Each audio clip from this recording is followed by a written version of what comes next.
Hello, everyone. This is Professor Hall. Welcome to week 11 of the Harlem Renaissance.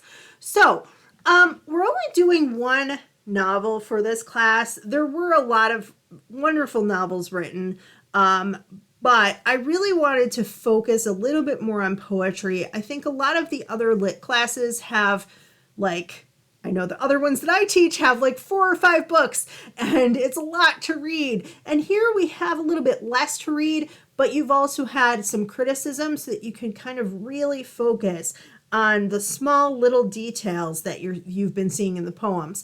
I chose this book mostly because I found it interesting. That's the first thing. I don't pick books that I find boring, so hopefully that helps you a little bit.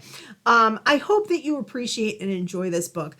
It's really inclusive to the Black communities in Harlem and a few other locations as well.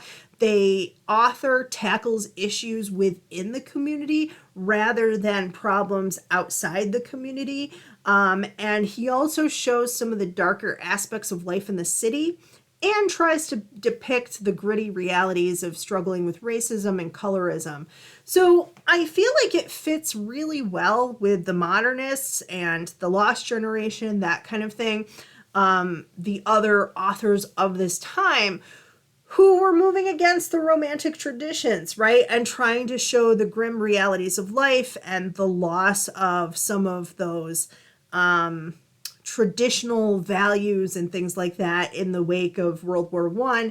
And certainly here, what you're going to see is someone moving from a more rural area to some of the more urban centers in the United States. So we start in Boise, we move down to California, and then we move over to New York. And I think that her journey is really interesting. Be sure to watch the lecture video before reading the first portion of the novel, because if you jump right into the book, I think that you're going to miss some of the nuances of what he's trying to do and what he's trying to show. You can watch the second lecture as well, or you can save it for next week when it's officially assigned. If you want a little more info, you can do it now. If you don't, you can hold it off for later. The book, in my opinion, starts off a little bit slowly but the slowness and the descriptions of the town and Emma Lou and her family are going to be really important for later on. And once it gets going, it moves along really quickly. So that's it. You have a journal this week. I look forward to reading your work. If you have any questions, just let me know. Thanks, everyone.